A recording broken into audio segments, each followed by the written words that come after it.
And we welcome you to DRL Network's live coverage of the Brian Neidigh Memorial 150 tonight from the Pennsylvania Mountain Speedway in beautiful Pocono Mountains of Pennsylvania. Here tonight, live DRTV coverage. The Extreme Motorsports guys putting on a fantastic event here at the 7th annual Brian Neidigh Memorial 150.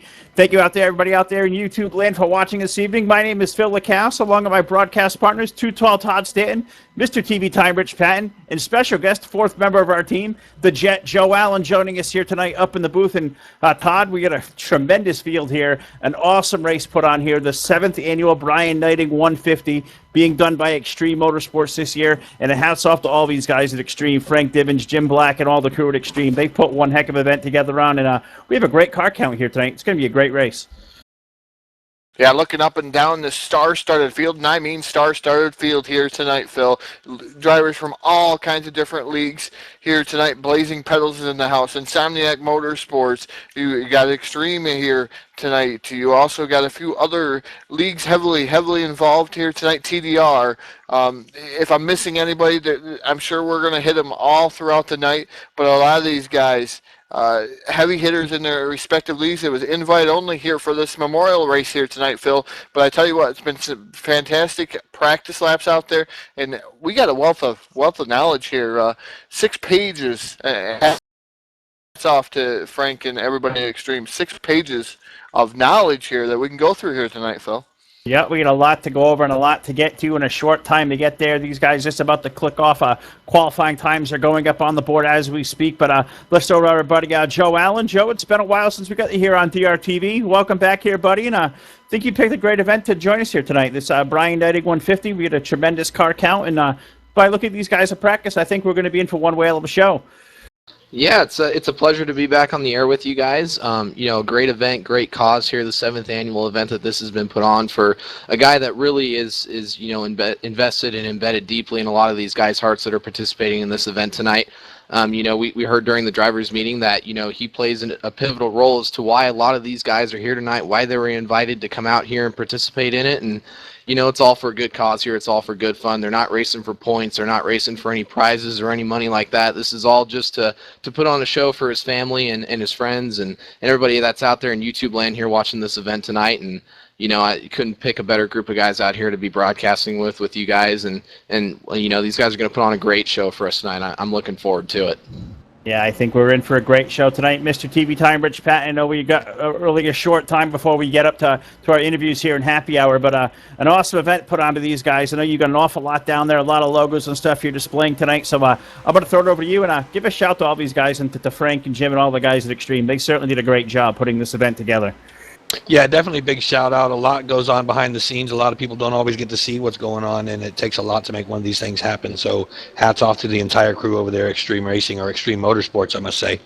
Tonight's event, interesting. Haven't been to this track before, and I do not believe. Pennsylvania Mountain Speedway, 2-mile D-shaped oval. Looks like we're going to be running 75 laps around here with moderate damage. 2X tire wear. Pit window seems to be 22 to 25 laps. Not sure. That might be a little high estimate. Pit road speed's going to be 55 mile an hour. Good group of drivers, like you mentioned before. I'm interested to see how this race plays out. It almost looks like a Michigan-style corner track as well. So I think we should see some pretty good racing here tonight. No, I think we're going to be in for one heck of a show here tonight. The Pennsylvania Mountain Speedway here playing host to the Brian Neidigh Memorial 150, the 7th annual in his honor. And, of course, we're not here tonight without all the workings here of Mr. Jim Black, who did so much to put this event on in Brian's honor. And, Jim, I know Brian was a family member to you, very near and dear to your heart, as he is to so many in this community that are still here alive and strong. And we owe a debt of gratitude to him, and we're here celebrating our friend Brian Neidigh here once again tonight, Jim. Thanks for having us here tonight. I'm going to give you the floor here. Talk about Brian here a little bit. I know we have a short amount of time, but I want to at least get your insights. Well, you know what Brian was all about. He basically did the computer work and helped people on computers. And he just enjoyed the online racing and everything to do with it. And I want to honor him this one because this will be my last time in a race in this number, the 88. I'm retiring the number. I'm going to be going to the 86 on a regular base. So this is an honor for Brian, too, because this is the number I started out running when he was live. Well, Jim, it's certainly definitely a very fitting tribute here to honor Brian tonight and, retire that number as you've been so famous in the 88 for so many years in this community. But I would also bring to the conversation, if we can, from Extreme, Mr. Frank Divins. Frank, you've done such a tremendous job to put this event on. And, tell everybody out there how we can find you guys at Extreme, how these guys can all get involved. And just want to give you kudos, man. You put a great event on in such a short amount of time. I just wanted to give you the floor. Oh, well, thanks a lot. We're just proud that Jim came to us at Extreme Motorsports and allowed us to do this. I was in there last year with him over at Blue Streak, and I was happy to do it here. It is my first time I ever put one together. Been in numerous ones. Boy, I got a whole newfound respect for Edmonds and you guys for everything that has to go into this. But hopefully it all comes to fruition tonight. Well, once again, gentlemen, I appreciate a couple of words. I know you guys are going to be hot and heavy as far as the race controls and the action out on the racetrack, but we're here for a great cause tonight, guys, paying tribute to our friend Brian Neidigh, and just want to give you guys the floor there. Thanks again for a couple of words, and we'll talk to you guys real soon, but I wanted to commend you on a hats off for a job well done. So, Todd Stanton, we're about to put this thing under the green flag about a minute and a half away. Let's dive straight into the starting lineup. And now the starting lineup for the Brian Neidigh Memorial 150 here live at the Pennsylvania Motor Speedway. Starting on the pole, driving the number 33, that's Craig Meyer. His dancing partner to the outside, driving the 388, that's Dan Lavelle. Rolling off tonight from position number 3 will be the pilot of car number 17. That'll be Jay Schaefer. And to his outside in the 088, that's Greg Lovell. And rolling off on the inside of row number 3, we have the number 27 of Tom Barber, and to his outside, we have the number 9 of John Wall. Coming from Insomniac Motorsports, driving the number 10, that is Dennis Chambers, starting in that 7th starting position. 8th is the number 49, that's Frank Divins. Starting from the 9th position tonight, we find the number 19, that is Chris Aiken. And to his outside of the 118, a very popular name to us here, that's Robert Baucom. And starting on the inside in the 11th position, we have the number 97 of Jeffrey Goodpaster. To his outside in that iconic number 43, we have Bobby Farrell. And a little fun fact about that car, that was Brian's number. He used to run the 43, and Bobby's running an iconic scheme that was ran by Brian in the 2009 Hooters Pro Cup Series in his Chevy Monte Carlo. Next row back, starting in that 13th starting position, that's a driver we just heard from. He is from Shermansdale, Pennsylvania, driving that number 88 once again. That's Jim Black. And outside of him, driving the number 24, that's Matt Lesniewski. Rolling off from the next position tonight, we find driver of car number 92. That's the high side hustler, Martin Karch. And to his outside in the 013, that's Chuck Hooper. Moving on, we have the number 21, that's Eddie Lee. And then to his outside, we'll have the 07 of Rick Moon. The Coca-Cola sponsored 193 of Ricky Johnson will be starting in the next row. And his dancing partner to the outside, driving the number 028. That's Monte Keller. Rolling off from deep in the field tonight, we find the driver of the 55. That is Scott Schroyer. And to his outside, a first-timer here to us on DRTV. In the 049, that's Tyler Burgett. Moving on down, we start with the number 28 of Jerry Walters, and to his outside, we'll have the number 2 of Phil Parker.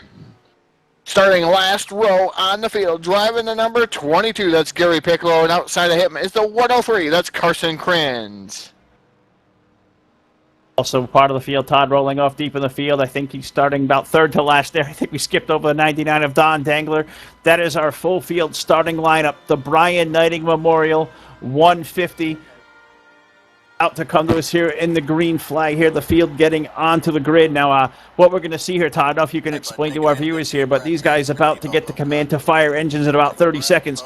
We're going to see a special parade lap type of formation and bring our viewers up to speed about what we're going to see when these get the command to fire engines here in about 20 seconds. Yep, when you get the command to fire engines here in about 20 seconds, what you're going to see is all these cars staying on pit road. You're going to see the 88 and the 43 jump out of line. They're going to be about 10 car lengths ahead of all of these cars. That'll be the 88 and the 43, respectively here. Then they're going to go through the corner into a pace lap formation, up into 3 and 4. Then they're going to drop back down and get back into their positions. That is the Memorial Pace Lap here for the Brian Neidigh Memorial Race, the 150 miles around this speedway, Phil. And there we have it, the command to fire engines to get this 7th annual Brian Neidigh Memorial 150 underway. The Pennsylvania Mountain Speedway playing host to this year's event.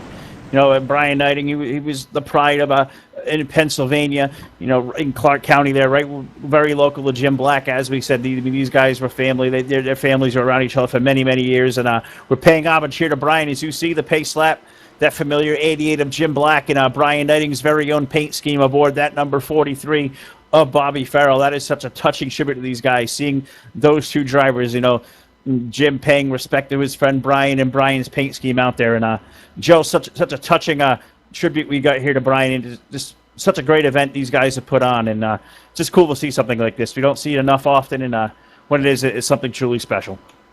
Oh, yeah. Special doesn't even begin to describe what it is. I mean, this guy, he played really a touching role to a lot of guys that are in this community. And people knew, people that knew him know exactly what we're talking about. And, I'll reiterate again, we heard in the drivers meeting that a lot of the guys that run in this community now wouldn't be here if it wasn't for him. He, his wizard and the mind that he had, to help people out, and, he was always giving, and I know his family's out there watching, and, we just want to let you guys know that he's in our hearts every day, and, this is a special event for you guys to honor his life and his legacy, and, we hope that these guys out here put on a great show for you guys in honor of that, because it's exactly what he deserves.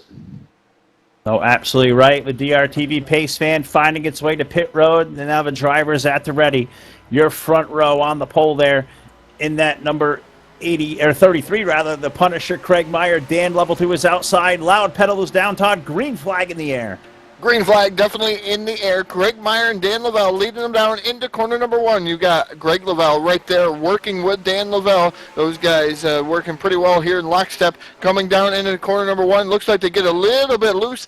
Tell us a little bit about this setup, Joe. I know you were out there practicing, but these guys are a little loose here on entry here early on in the going. Yeah, Todd, the first lap, the setup's a little bit loose, but once you get those tires heated up, build some air pressure in those tires, it'll tighten up here. It'll provide for some great racing. It's just going to be a matter of getting through that first and couple corners, which it looks like we got a wreck here in the back of the pack. We'll throw it over to Rich when he's ready to get a replay going, and we'll see if we can get an angle of that for you guys. As you guys are just saying, it is certainly loose and tricky there on cold tires, and just looking back over this, I think you're going to see it looks like a solo spin there, and it looks like it may be the 43 of Bobby Farrell, which is certainly a tough break out there in that Superman Brian Neidigh machine. Not sure if he got some help or he just got loose, got out of the groove. We'll let Rich take care of that with the DRTV replay, and I believe, Rich, you're ready with the replay, so let's throw around to you for the first time tonight down to the booth. Yeah, we're going to keep our eyes on that nice paint scheme on the 53 of Bobby Farrell as he gets into the corner. We're going to play this at full speed and let it go. He gets loose up high into the corner. Let's slow this down a little bit as he gets sideways. He's way up high into the track. Might have missed his entry point, but here we go with another truck coming right up in there at him, smashes him in the front end again. Let's see if we can back the camera back up to see who that was. That's going to be Tyler in the 049. Is going to tag Farrell as well up by the wall. We'll go ahead and play this out. I'm not sure anybody else got into Bobby Farrell. We know Tyler's up against the wall, so he's up and out of the way. Everybody else seems to have gotten around all right. And as long as Bobby gets that truck pointed in the right direction with this moderate damage, he should be all right for later in the race, guys. Back up to you. All right, so unfortunately there's contact there, the 43 up to the outside wall. Looks like the 049, Tyler Burgett, unfortunately making contact with Bobby Todd. I'm not sure how much damage that 43 has got, but, moderate damage here at a place like Pennsylvania Mountain. He may be all right. Yeah, definitely may be all right out there on the speedway. Moderate damage may help them out here later on in the going, but he did take heavy contact from that 049 to Tyler Burdick. Burdick was one of those guys that it didn't look like he got wound up in time there, and he was another benefactor. So anytime you take some type of damage to the front end of that nose, or anytime you take to the side there, Phil, you're going to have a little bit of an aerodynamic disadvantage. You're absolutely going to be. So we're here, of course, to Brian Neidigh Memorial 150. We're here tonight to honor the memory and the legacy of Brian Neidigh, and one of the guys very instrumental to all the workings over here at the Extreme Motorsports clan is our friend Dan Lovell. And Dan, it's Phil from DRTV, bud. Do you have a copy? Yeah, I'm here. Dan, I just wanted to say hats off to all you guys over here at Extreme. This is a big undertaking for this event. You guys have certainly done a bang-up job, and you got a tremendous field here tonight. I'm sure all you guys over here at Extreme, you're tickled pink to see all the support and all the guys out here tonight as we pay homage to our friend Brian Neidigh. Oh yeah, we're happy to have them. I appreciate all these guys from the other leagues, all the independents, everyone that's participating in this event. It's going to shape up to be a good night, I believe. We've raced together a lot. All of us have been around each other for years and years, and racing in other leagues and other places, and it's just exciting to have all these guys get together and to honor someone that's been with us for a long time. We really,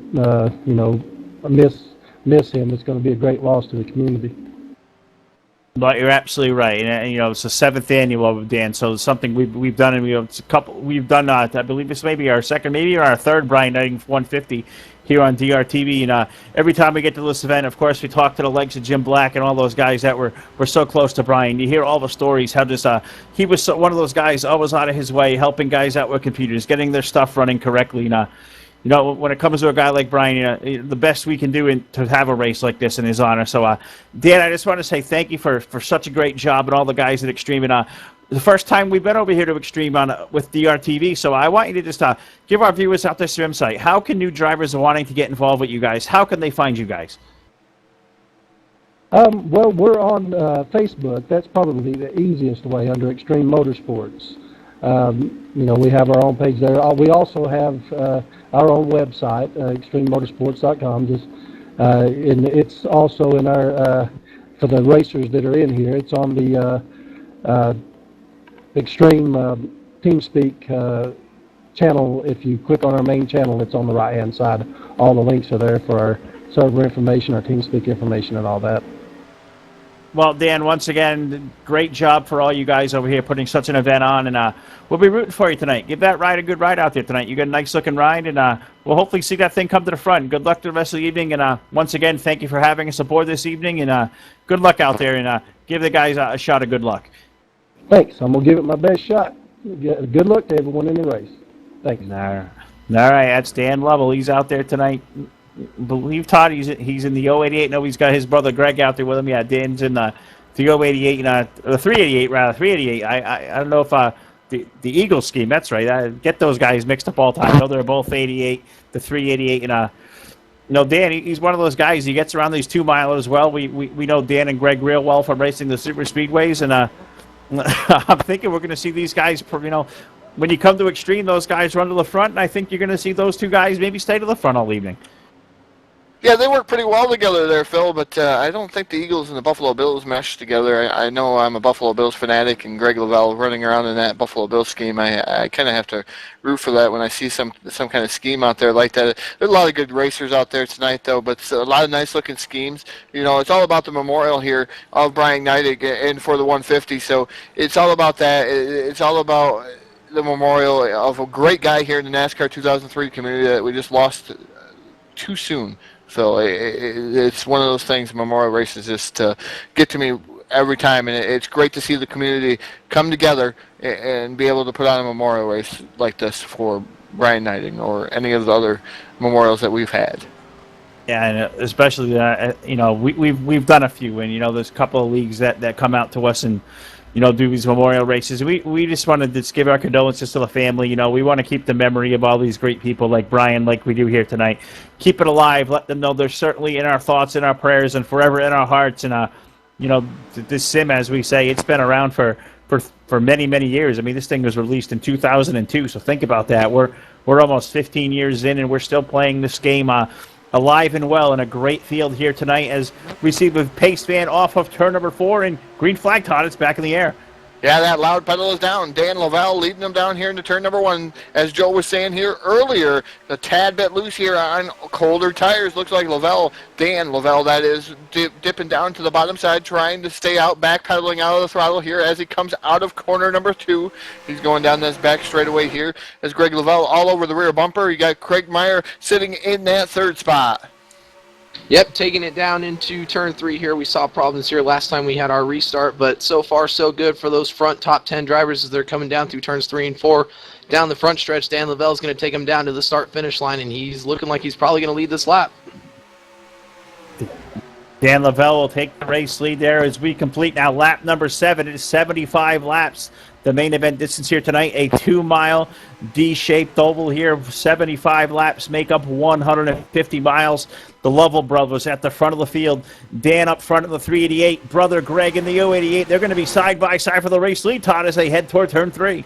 Yeah, side by side for the race lead, heading towards turn number 3. Now they're in turn number 3. Here comes Greg Lavelle down to the bottom side. He's going to challenge with Dan Lavelle. Lavelle up on the top side, Lavelle on the bottom side. I don't know which Lavelle is going to come out of corner number 4 with the lead. It looks like it's going to be Dan Lavelle here with the help from the Punisher, Craig Meyer. He's running in that third spot, now battling for second with the number 088 of Greg Lavelle. He's going to be able to flash by him here at the line. Lavelle now stuck on the bottom side. Now challenges from John Wall in that number 9. He's all over the rear bumper. Yeah, those 4 guys throw under a blanket here as they exit turn number 2. It's Dan Lavelle in that number 388 still with the race lead. The Buffalo Bills machine of Greg Lovell there stuck in the inside lane. The 33 of Craig Meyer, he's been able to make his way around, as is John Wall, that Mopar Dodge number 9. He's wheeling on that high side, Todd. He's got that rolling off turn 4, Joe Allen. Yeah, he was looking like he's going to go low, but he's going to slide back up in line here. To some of our viewers that are out there watching, you'll notice that this is a very familiar track. It's got some of those characteristics of the Auto Club Speedway, as well as a few characteristics of Michigan thrown in there. So, you know, what a lot of these people don't understand is a track like this with CTS physics is definitely something that, you know, draft does come into play. So timing your move just right and having help down that long sweeping straightaway is definitely going to be beneficial for you. Looks like we got a battle for third here going down into turn 3, and that's going to sort itself back out as now Craig Meyer in that 33 is going to look to the top here to see if maybe he can get a run off of turn 4 coming down that front straightaway. Yeah, he's got that 33 wound up in the high lane. He'll fall back in line. And Todd, you look at these guys, and as Joe alluded to, you get a really good bite in that high lane through 3 and 4. You think that's going to be the preferred groove to maybe make a pass tonight, as we see Craig Meyer trying to carry that high lane to turn 1 and 2. Certainly distinct grooves here. You know, 3 and 4 you were able to stay more on the gas, so 1 and 2 you really got to roll it. What do you think the preferred line is going to be tonight?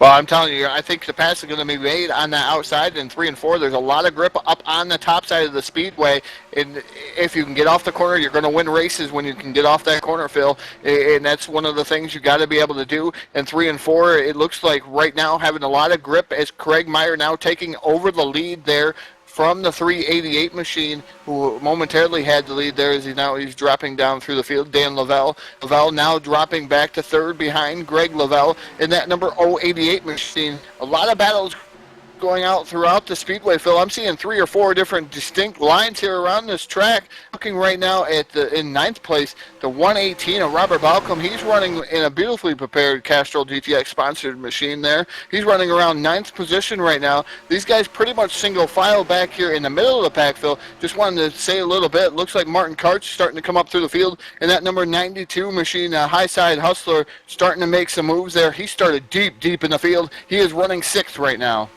Yeah, another guy who's certainly been on the move is the 49 of Frank Divins. He started about mid-pack, and he's rolled his way now all the way up to the 3rd spot. Those guys are single file among the top 3, but a tremendous race now for about that 4th, 5th position. Martin Karch up high. Greg Lovell and the Dan Lovell rather, the 388 down to the low side. Now they're jockeying up for the race lead, Joe, down the back straightaway. Yeah, it looks like Greg with the 88 with some help from Frank Divins in that 49. They both dove down to the bottom here to get underneath Craig Meyer, and it looks like Greg's going to clear him down into 3. But, you know, that 33 of Craig, he might be able to keep that momentum up off of 4, and he's going to look towards the middle here and see if he can get a run down the front straightaway. Yeah, he's got that thing wound up, you know, trying to make that run. As you said, just looking at these guys, they are fanned out 2 and 3 wide all over the speedway from 1st all the way back to about 20th position is separated by just about 3 seconds. And these guys, you know, as Joe was saying there, so eloquently, the low lane, the middle lane, up near the wall, these guys are running all over this Pennsylvania Mountain Speedway. They've sorted it out single file, Todd, just in time as I say that, but all the way through the back part of the top 10, you're seeing great battles all over the racetrack. Yeah, definitely great battles throughout the whole racetrack. As you were saying, Frank Divins moved up. He's moved up to that 4th position. The High Side Hustler now inside the top 5 in that number 92 machine. Craig Meyer still being able to hold up towards the front. Another guy that's been on the move, the 110 of the 10 of Dennis Chambers, should say. Dennis Chambers now moving into that 6th spot with that number 10 machine, but he's heavily contested there with the 388 of Dan Lavelle. Lavelle still working on the top side, but he is slipping back through the field. That's going to put Lavelle back around the 7th position. Fast Eddie Lee in that number 21 machine. He's starting to come up through the field. He started deep in the field. You're starting to see some of the cream rise to the top there, Phil, here at this Pennsylvania Speedway. Who's going to conserve the tires the most here? I thought I heard Joe talk about tires. Tire conservation, Joe, is that going to be a key factor here this evening? Yeah, guys, we alluded to that earlier. Both you and Phil said that, there is a lot of grip in this track, and I got that when I was able to go out there and turn some laps myself. And, tire wear is going to really play a big role into this. Who's going to be able to save their tires the best on some of these longer runs? Once this setup comes in, it's usually pretty easy to handle for these guys. It's not too loose, not too tight, but tire conservation is going to be the biggest thing. So it's going to be interesting to see, who's the big movers on old tires, who can save them the best and put themselves in position for track position on these pit stops if we do get to green flag pit stops by chance. Well, I think they said the fuel window tonight about 22 to 25 laps, so something certainly we'll keep an eye on up here in the booth. All the happenings around this Pennsylvania Mountain Speedway. Looks like a new race leader has emerged as they're going to put lap number 16 up on the board.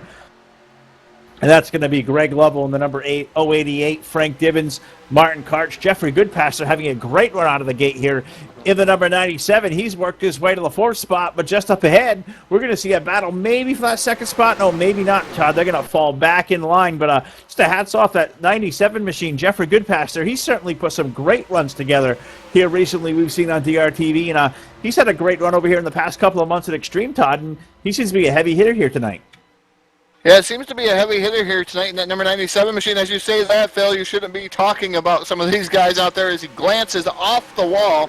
The number 97 of Jeffrey Goodpaster. I know Goodpaster has been out there in Indiana. He's from Indiana, I believe in Indianapolis, Indiana. And I know they've been having some trouble out there with some tornadoes between Indiana and Ohio. So hopefully he's been out of that mess and that nightmare in that number 97 machine. I know there's quite a few of these drivers here online that are out in that Ohio and Indiana area. But now, as we say it, Jeffrey Goodpaster, Phil, after you made those comments about him, he's dropped all the way back. I'm going to look here I'm thinking about the 6th or 7th position here. Well, it's about where he ended up. He did have a little contact with the outside wall, maybe body slammed that thing with that WWE Toyota that's parading out there around the speedway. We're talking about the number 97 of Jeff Goodpaster, but a great run there just in front. We see the 33 of Craig Meyer. He is pinched up into the outside lane. Eddie Lee, the 21, he's found his way to the low side, Todd. He's trying to roll forward. And this, as we say that, outside lane comes again here, Joe. And as you said, these guys, thinking about conserving their tires. Is there going to be a less abrasive speedway when you let that thing roll to the outside lane?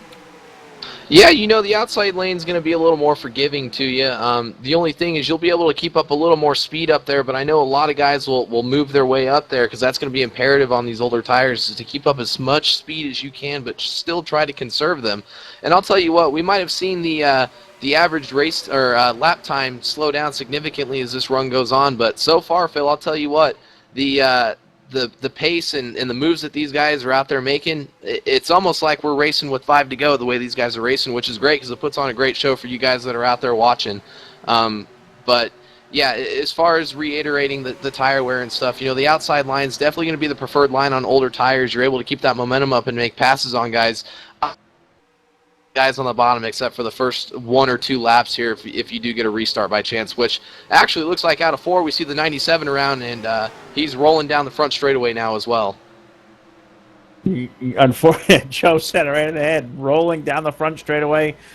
And we'll let Rich go back and get a replay on that. It's going to bring out yellow flag number 2 here tonight. Obviously, if you see what's going on there was contact there, the 97 getting loose, and just as we talked about him, Todd, we were giving him praise, and that DRTV black cloud, it rolls again. And, eventually here we need to stop just praising on these guys. It seems like every time we do, something breaks awry there. And that 97, he went for a loop-de-loop there. Yeah, he kind of went upside down a little bit, and I think we're going to see some Richisms out of this one as a number 97 Jeffrey Goodpaster. That's not where he wanted to be. WWE sponsored machine. It's just tough for Jeffrey Goodpaster to go through some of this stuff that's going on out in the track. enjoying the tail end of the field. I know that, Phil, they usually do about two cautions happen between the drivers. Here tonight, it's going to be 3 cautions that happen between the drivers before they have to park. But we've got 20 laps in so far, Phil, of this race, and we've had some really, really good racing throughout the field, and it's just what looks like a one-car incident, so or one-truck incident. So it's going to be interesting to see how this is going to play out for after pit stops. Looks like maybe just these guys having to renegotiate a little bit as these tires wear off a little bit, and maybe having to attack these corners different, let them roll a little bit different. Maybe that's what happened there to get the 97 a little bit loose.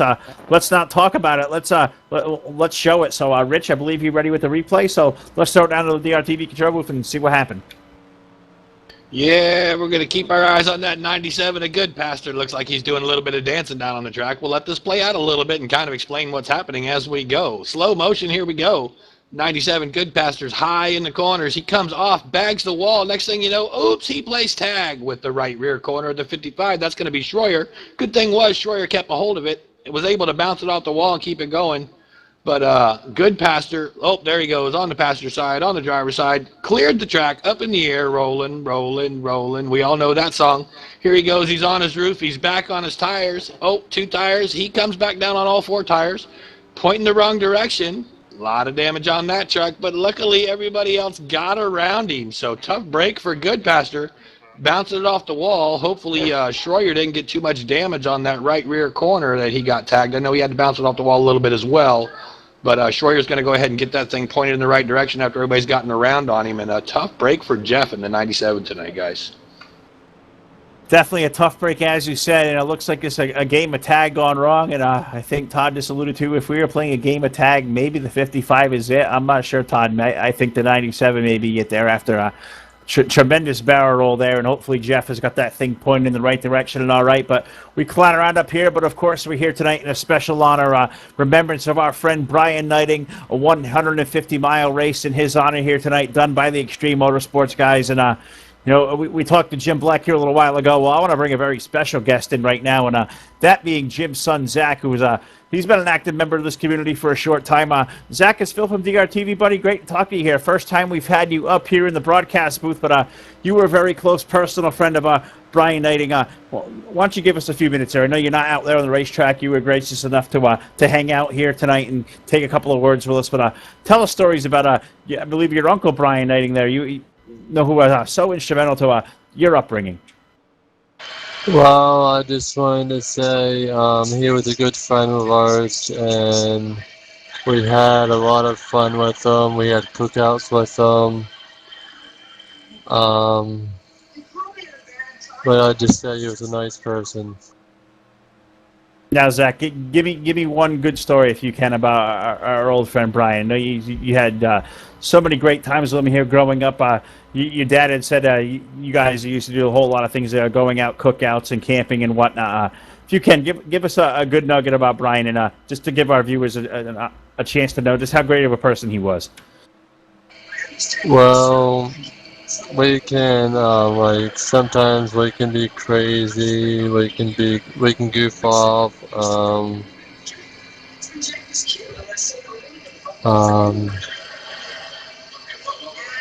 He would do anything for anybody. Well, Zach, it's exactly what we hear from everybody else as well. He was one of them tremendous guys out there. Was always willing to stay up late just to hang out and talk, or to be tech support for these guys. We've all loved to play this game for a long time. Well, Zach, once again, great to talk to you here for the first time here on DRTV. I know you came to hang out this evening just to get a couple of words with us. So, my friend, once again for taking a couple of minutes of your time, and we'll hopefully see you out here on the racetrack again real soon. So, thank you again, and good luck, buddy. You're welcome. All right, that is Zach Black. He's been very gracious enough to join us here, son of Jim Black, who's out there on the racetrack tonight. And Zach, he came in tonight just so we could maybe give a few remembrances here of his friend Brian, and just such touching. We talk to guys who can tell a personal story, Joe. It just makes one of these races so much better. And it's so gracious to talk to Zach. I know he was looking forward to saying a few words tonight. Oh yeah, of course, and it's always good to hear these stories from other people that might have known him better than some other members of the community, and get a little more of an insight into his life. But back to the racing here. We see the lights are off on that DRTV pace fan, and for you guys that are out there watching, a little bit different here. The Extreme Motorsports, they line their guys up single file here, and you see all those guys pull to the high side to prevent people from getting around them on the high side, as you can't pass on the low until you pass that start-finish line here. But a little bit different from traditional tactics now, where you see a lot of leagues moving to those double file restarts. But we're going back in time here to those single file restarts over here at Extreme, hopefully to put on a little bit of a better show for you viewers at home that are watching this. Well, absolutely right. You look at the front of the field, it's going to be Greg Lovell with the 088, Frank Divins, Martin Karch, Dan Lovell, and Craig Meyer. That's going to be your restart top 5. The DRTV pace fan finding its way to pit road, and green flag, Todd, in the air. Yeah, green silk is in the air. We're back to racing here for the Brian Neidigh Memorial 150. Yes, I said green silk. I usually say white silk, but I'm going to throw green silk in there tonight. But we are actually racing down into turn number 1 with Greg Lovell. Right now, leading at the point. It's real difficult coming down into the corners, as we said the last restart. The tires got to warm up for these drivers as they come down the back straightaway down here in the 3. They're going to start making moves here about a lap and a half. These guys start getting some heat built into their tires. They're going to be able to go back to the 3 and 4 wide racing that we were once seeing there in the first 20 laps. Here comes Martin Karch now down to the bottom side. Heat must have built up enough into his tires to make him feel comfortable to try to make a move on that 49. Frank Div is not going to be able to pull off the pass down the front straightaway. The outside lane. Oh, go ahead, Joe. Oh yeah, we saw those that 49 of Frank Divins and the 92 of Martin Karch. Both those guys started deep in the field here, both running 2 and 3 as we got a battle for third here now with looks like Dan Lovell and the 92 of Martin Karch. That's going to sort itself out, but definitely 2 of those probably driver favorites and fan favorites that are running up front here between the 49 and the 92. But still, we saw Greg out there leading this race. He's been pretty dominant out front, so we'll see as we got a battle for second here coming off of turn 3. We'll see if Martin Karch can keep that truck wound up on the bottom there, coming down the front straightaway, going across the start-finish line. Yeah, it looks like the 92 of Martin Karch dies out just a little bit as he comes across that start-finish line. Karch running in that 3rd spot. Now 4th is the 388 of Dan Lovell. Here comes Karch once again, really, really driving it deep down into the corner there, trying to take over that 2nd spot from the 49 of Frank Divins. And Divins, all kinds of momentum, all kinds of grip on the top side. That's going to make Karch really, really slow here coming off the corner. As again, the exit of the corner really strong here for the 49 of Frank Divins. Looks like there may be a wreck or something going on through the field. Joe, do you have a little bit of insight on that? Yeah, I was watching those trucks down on the backstretch. It looked like we had 2 self spins down the backstretch. I'm not sure that it brought out a caution. Looks like they got down below the apron before anything had come out. But we're still all clean and green as the field hits turn number 1, and we've been documenting the 92 of Martin Karch trying to make that whole shot move on the inside lane. He was able to pull all the way up alongside our race leader, Greg Lovell, in the 088. He got all the way up near Frank Divins, Dan Lovell, but Martin now, he's going to fall all the way back to the clutches of Craig Meyer. Also, Chris Aiken right there with the 19. He may fall all the way back now here, Todd, outside the top 5. They're side by side for that 5th position now off of turn 4. Yeah, battle for that 5th position, and you look how strong that outside groove is as Chris Aiken now moves into the top 5 in that number 19 machine. He's going to move into 5th. Martin Karch drop kick him back to the 6th position in that number 92 machine. But I'm going to throw it down to Mr. TV Time. Rich Patton, Joe had a good eye out there. He's seen 2 trucks involved in an incident, but no yellow flag coming out. But Rich has all the camera angles on that one for you. Yeah, most definitely going to keep our eyes on the 028 of Monte Keller and the 10, I believe, of Chambers, Dennis Chambers. Yes, it is. We're going to keep our eyes on the 028 as we play this out. A little bit of contact will go in slow motion as they're coming off the corner.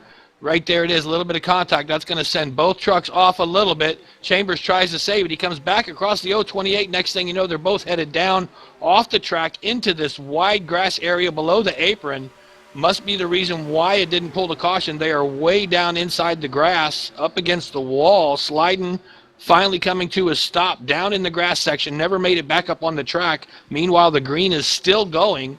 These guys are definitely going to have some damage from hitting that inside wall. We'll go ahead and see what happens with these guys. As you can see, Chambers is finally getting his truck pointed in the right direction. We'll switch it back over there to Keller as well. See if Keller can get his truck turned around as well. But tough break for these guys. They're going to lose a lot of ground with that caution not coming out, guys. Back up to you.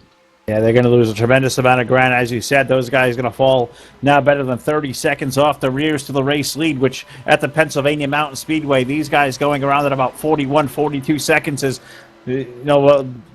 guys, look at that. As we say that, caution flag now is going to fly on the Speedway. Caution flag for the third time tonight. And, Joe, I'm not sure if Eagle-Eyed Joe Allen going to look at that one. Did you see what happened there to bring that one out? I see the 27 of Tom Barber spinning down the front stretch, so I'm sure Rich will get a better angle for that when he gets that all queued up for you guys. But from my instant, I saw Tom down on the front stretch somewhere, but we'll throw it down to Rich there. I know Rich has got that queued up for you guys ready to watch at home, so we'll give it to Rich. All right, I caught up with you there for a second. Going to keep our eyes on the 27 of Tom Barber and Hooper in the 013 as they come off the corner. Everything's looking good. Looks like Barber's up high, Hoop down low, and all of a sudden Hoop and Barber makes contact. That's going to turn Hooper or Barber down in front of the 013. The 27 starts spinning right down the front stretch. Looks like right across the start-finish line, he went across backwards. Doesn't look like any major damage. Didn't hit anything. Possibly just some flat-spotted tires. Everybody else is paying attention, getting around him as they can. Tom's going to go ahead and get that thing pointed in the right direction and get rolling once again, but that is definitely what brought out the caution this time around. So funny how we just got out of what we thought would be a caution into another caution, guys. Good luck for Tom Barber. He didn't hit anything this time, though. So back up to you guys. That's my definition of a tango gone wrong out there on the speedway there, Phil. A tango gone. I'm not exactly sure how to follow you guys all the time. You got Rich doing the happy dance. You got the tango, and Joe, pit road a busy place. Let's see what these guys do on pit road. Yeah, I'm wondering early on in the race if any of these guys want to even contemplate taking two tires. You know, we didn't have as many laps on these tires as we did the last round of pit stops, so I got to wonder if anybody's willing to try it and see if they can maybe get some track position out there, see if two tires will work, if you can get some clean air on the nose of your truck, and it'll be interesting, but we'll wait. We got about 13 seconds to determine if anybody's going to try and take two tires or not. Well, we're looking here on this end of pit road, Joe, seeing a whole lot of, we're seeing two tires. This back into pit road, I see the 99 of Don Dangler. He was one of the guys who looks like he's going to gamble with two tires. He was all the way to the back end of pit road, and I believe all these guys to the front end. I'm seeing guys like Lovell and Divins all roll away there. Seeing a lot of four-tire stops, but seeing a couple of gambling guys on this end of pit road, Todd. Not sure what you saw. Yeah, I'm looking up and down pit road just to see. It looks like the 49 of Frank Divins did indeed get 4 fresh Goodyear Eagles on that 49 machine. A lot of these trucks up towards the front end of this did get 4 fresh Goodyear Eagles on those machines. So it's going to be interesting to see. I did see a couple two-tire calls. I could not quite catch their numbers as they were a little bit too quick there for me, but I believe a lot of these guys taking 4 tires. Lavelle also taking 4 tires on that 088 machine. Yeah, we see 4 trucks that are out lined up behind the the DRTV pace van right now that haven't come down pit road yet. I don't presume those guys are going to stay on the racetrack. I'm sure they'll make their way down pit road here. I know we got about 2 laps left under caution here before those lights go out on that truck. But, you know, for now, right now, a lot of 4-tire stops. Not surprised at all with how the tires were at this racetrack. I know I saw Martin Karch dive all the way up the track coming off of pit road, so that 92 truck might have gotten a penalty of some sorts that mired him back to the end of the pacing line here. But yeah, so it should make for an interesting restart again, and we'll see if maybe this we'll see if the 88 decides he wants to stay out there for this restart. But we'll go ahead and throw it back to Phil here. I'm just looking up and down on the scoring and timing here, and guys, we don't get to see enough here on DRTV. Certainly, our first time over here to Extreme Motorsports, and just looking up and down this impressive roster, I'm seeing the likes of, let's see if we can't get a word with the 07 of Rick Moon. We don't certainly see enough of Rick on DRTV. So, Rick, it's Phil from DRTV, buddy. Do you have a copy? Yeah, I got you. Rick, having a good run out there of it so far. Tell us about your night so far. Looks like it's been eventful. Some 2 and 3 wide racing all over the speedway. And tell us what it's been like out there. It's not too bad. I've been just kind of, riding right now, and that first run was pretty good. About halfway through the run, I'm getting off the corners really good compared to some of the other guys. So I think if we get a good green flag here, it'll pay off for me. Well, that's the key here. We a long green flag run, and I think you're going to see that, Rick. If we get a green flag run, where do you think the preferred line's going to be? Are these guys going to be able to save their tires on that low side, or do you think you're going to have to go up to the high lane because it looks like there's a tremendous amount of speed up there and a whole lot of grip? Where do you envision you guys are going to have to be to go fast? Well, I think you got to get a run going into 3 and then beat them off of 4 because you got to be high coming off of 2. So it's kind of like you can make the low side work through 3 and 4, but if you don't clear them, they're going to beat you up down in 1 and 2. All right. Well, Rick, as always, anytime you get an invite out here to come to a great event like this, and of course tonight paying honor and homage to our friend Brian Neidigh, always great to come out to an event like this and put on a good show. And just a big hats off to all these guys who are at Extreme tonight. They've certainly put one terrific event together for us all. Yes, they did. I really appreciate them putting this thing together. And I hope everybody's enjoying the show. That's what we're here to do, put on a good show for everybody. Well, that's right, Rick. Well, my friend, good to talk to you once again. Certainly don't get to talk to you nearly enough here when we get on the DRL network. But good luck with that 07. Great to see that thing out there. And we'll definitely catch up again here real soon. So good luck the rest of the night, bud. And we'll be catching up with you here in the next couple of weeks. Good luck. All right. Thank you very much. Appreciate it. All right, Joe, that's our buddy Rick Moon out there in the 07. And Joe, I think you have a special announcement, so over to you. Yeah, we got a developing story. For those of you that have tuned in for the DRTV Premier Cup Series, you are well aware that the aliens have taken me on 2 separate occasions when we've had those broadcast races, and just wanted to report some unfortunate luck for Don Dangler in that 99. He was running in that 8th position before he was taken. I think he was abducted by the aliens, as you and Todd would say. That's your little famous quote that you like to use. So, unfortunate break for him. Hopefully he can recover from that and see if maybe he can get himself back up into the top 10 before the end of this thing. Yeah, it's certainly too bad. Don was having a great run. I was watching him there before that caution flag had come out. He had driven all the way up to about that 7th or 8th position, was having a tremendous run. So hopefully Don Dangler will get to 99 all worked out and back on the speedway. But Todd Stanton, the van, looks like about to make its way to that left-hand turn down pit road, and we're about to put this Brian Neidigh Memorial race back under the green flag. Green flag back in the air. Loud pedal is down. That's on your right. Greg Meyer leading them down here as he's going down into corner number 1. The 49 of Frank Divins running second. Greg Lavelle, Chris Aiken, and Gary Piccolo. That is your top 5 running coming down into turn number 1. Nobody jumping out of line here quite yet. Again, we're going to say about some of these guys, it looks like Gary Piccolo may have got real loose there. He keeps it keeps it going straight, and I'm not sure how he did. I'm not exactly sure how he did it there, Todd. He had that thing completely sideways, and I don't want to hate on Gary because it seems like every time we highlight that number 22 and he's having a good run, something weird and goofy happens to him. And once again, Joe, as we say that, he's inside of Rick Moon off of turn 4, has that thing, as Gary would say, a little bit on the loose side as he's starting to fall back through the field here. But we'll see if he can't maybe find his way back to the outside lane. He'll fall back in line, and maybe he can bring that 22 forward because he was also having a great run. He was up in the top 10 here in that last run. Yeah, he sure was. Stuff happens. You get loose on those cold tires, but looks like he's settled back in now. He's got it back under control underneath him, and we'll see if Gary can make his way back up to where he was before he had that little goof there going down into 1. But, some of the same here up front. We've seen those 3 front guys in that 33 with Craig Meyer and the 49 of Frank Divins and the 088 with Greg Lavelle. Those guys have been the class of the field really today, and looks like they're getting ready to dice it up between the 3 of them. But it looks like for the most part, until you get back to about the 12th or 13th position, we got single file throughout this field. Yeah, these guys just all minding their P's and Q's, letting the air get in their tires, and maybe just taking care of their equipment. And Rich, we could talk about maybe the Good Hands Award. I know Joe and I got awfully excited on that restart there when Todd was talking. We seen that 22 get really, really super loose, and I believe you got a good picture-in-picture look for us here. Show us what happened to our friend Gary, because that was certainly interesting.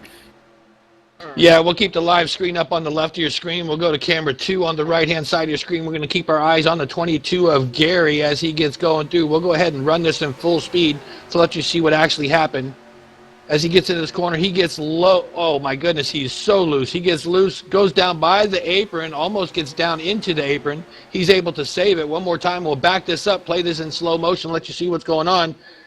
Unbelievable driving by Gary. He's completely getting sideways right there. Nobody makes any contact. Outstanding of everybody paying attention to him. He's able to get it down there by the apron, gather it back up. Tough break that he's dropping back through the field, but at least he saved it and he's still in the fight, guys. So heck of a drive, and hats off to Gary for that one. Yeah, that was a tremendous save there going through 1 and 2. That's certainly interesting there to on cold tires, and that thing steps out of line on you. It certainly becomes a handful. And now Todd, contact off of turn number 4, and these guys are rounding once again for the 4th time tonight under yellow. Yeah, not sure. It doesn't look like there was too many trucks involved in that one, but it looks like it's going to take out one of those trucks already here. I see they're already behind the wall. The number 17 of Jay Schaefer out of this event. I see the 17 spinning. I'm not sure who else was involved in that wreck. I believe there was a few other ones, but tough break for some of these guys. And like Rich was saying, he's not allowed to show replays now because that black cloud just up and bites somebody. Well, it seems as every time, and we apologize to all these guys out here. We try to give a little bit of time to everybody out here, parade all these guys that take their time to come out and be a part of one of these events. And it just seems like every time we do, something goes wrong to those guys, and we hate it happens. And maybe we just stop talking about these guys. But let's throw it down to the booth to Mr. TV Time, Rich Pat, and I believe he's ready. He's got a replay queued up for us, and I believe it might have been something happening around the Jay Schaefer machine. Rich, am I correct? You are 100% correct. We're going to keep our eyes on this 17 of Jay Schaefer as he's getting around in this corner. We'll play this down at full speed for you. He gets a little bit loose on his own, doesn't make any contact with anybody there to get him started. No, blown motor. That's what happened. That's what started his spin. He pops his motor, trying to get on the brakes, trying to get out of the way. Next thing you know, he turns it right into the wall, gets it off the track very quickly, but tough break for Jay Schaefer, popping his motor coming off of turn 4. Good that everybody's paying attention and was able to get around him, and there was no major disaster out of the track. So tough break for Jay. Certainly a tough break for Jay Schaefer there in the number 17, and he was having a good run out there. Was just out minding his business. I mean, that's certainly a beautiful looking job out there. Let's see if we can't talk to Jay. See if he's still got his ears on. Jay, it's Phil, buddy. Do you have a copy? I'm here. Can you hear me? We got you, Jay, loud and clear. Do you have any warning there? Looks like engine going awry. Is that what happened? Did you have any kind of warning or anything at all that was going to tell you that was coming? No, that's the crazy part. I had no damage, nothing. Just let go, going on the front straight. I could give you the floor here, Jay. I mean, it looks like it's a motor that's going to expire here. Anybody you want to mention out here as far as your motor builder maybe needing to do a better job, or maybe the painter on that machine? Give a shout to somebody, Jay, because we don't certainly get to talk to you here enough. No, things like that happen. It was fun to run here. Surprised the qualified third, so I'm happy about that. And just give a shout out to my teams, Flying Sparks Motorsports, Tom Barber and Sonny Tallman, and then Richard Petty Motorsports with Bobby Farrell. And thank you guys for doing this, and thanks to Blazing Pedals and Extreme Motorsports, the two leads I race at, and TDR. So thanks for all you guys do, and it's awesome to do this for Brian, and I hope his family's watching, and I hope some good comes from it. Well, Jay, we certainly appreciate a couple of words there. We hate, make a joke of it, but of course here for a great cause, paying homage to the memory of Brian Neidigh. But Jay, it's certainly tough to see you out of here so early. You put a tremendous qualifying lap up, as you said, rolling off on the 3rd spot tonight. But I hope we see that new number 17. That looks good on you. So hopefully we see more of that here on DRTV real soon, buddy. Thanks for a couple of words, and we're certainly sorry about your luck. You had a tremendous run going. Hey, thanks, guys. One last thing, I want to thank Frank Divins. He did a lot of work for this race, so appreciate it, Frank. All right, absolutely right, Jay. Well, that's Jay Schaefer, the driver of the 17. Unfortunately, Todd, motor expiring for Jay, and it's certainly a tough break. And for anybody that knows Jay, he's been around the community for quite a while, too. And recently, he's put some tremendous runs together, and just unfortunate to see him out of this event so soon here tonight, because it looks like he had a good piece. Yeah, he's put a lot of good runs together over the last couple of weeks there, and he's actually got 2 wins out of the season. And Jay Schaefer in that number 17 machine, he had back-to-back wins. Number 1 in NASCAR 2003, and finally got back-to-back wins. And when they say your first one comes the hardest, the rest of them come a lot easier, Phil. And it does happen to be that way. You could go on a dry spell, but once you could go on in a streak. And that's I hold that pretty true, because I tell you, when I run my first race, dirt. At the local track, we started winning more and more races after that, and it came a lot easier. Well, Todd, you say they come easier when you get the first one, but What about when you get on a cold streak? You know, Jay spent a long time chasing that first win, but I know a certain guy, I'm not going to mention, that drives the number 91 up here in the booth, that I don't know if he's found victory lane on a pavement in quite a while. How tough is it to win one of these things? It's pretty tough. I tell you, the competition in this community has never really died down.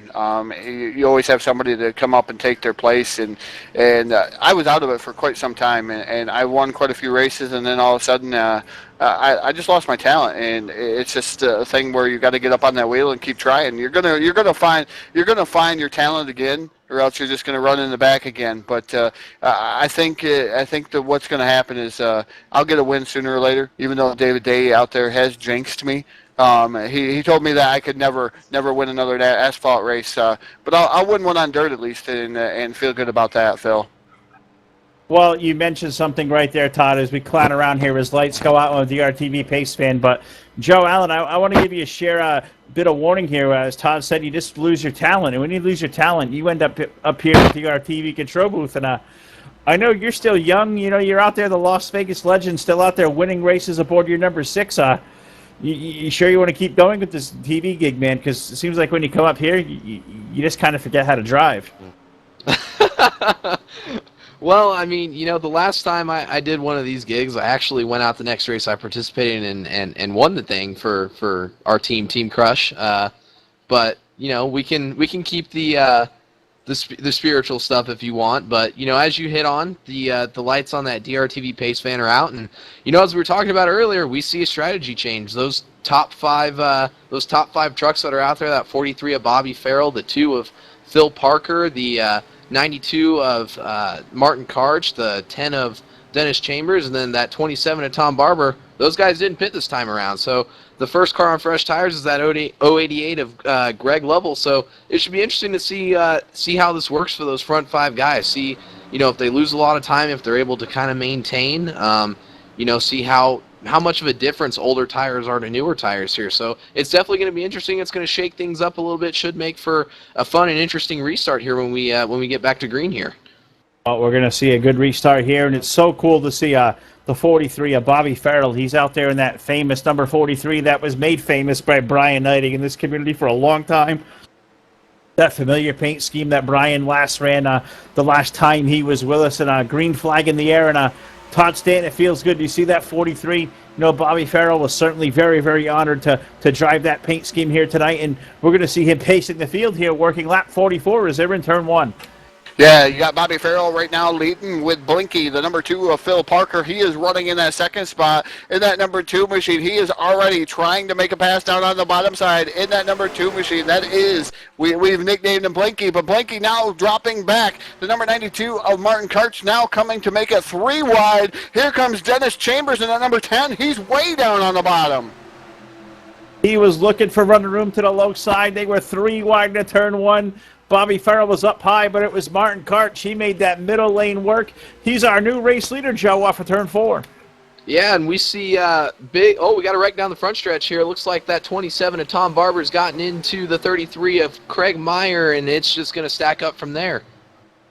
All right, that's going to be yellow flag. I believe that may be number 5 here tonight for the Brian Neidigh 150 here at the Pennsylvania Motor Speedway. 45 laps, 75 laps is the main event distance here. 2-mile facility, 150 miles here in distance, and Todd Stanton as they parade their way back off of turn number 4 under yellow flag, just waiting for these guys maybe to let their tires come up the song here on a restart, because we saw a whole lot of 2 and 3 wide and maybe even sometimes 4 wide racing, and that was a tremendous battle there. 3 wide for the race lead, and the 92 of Martin Karch, certainly the benefactor, but we've talked about it. This multi-groove racetrack, it's certainly showing racy here on these first couple circuits.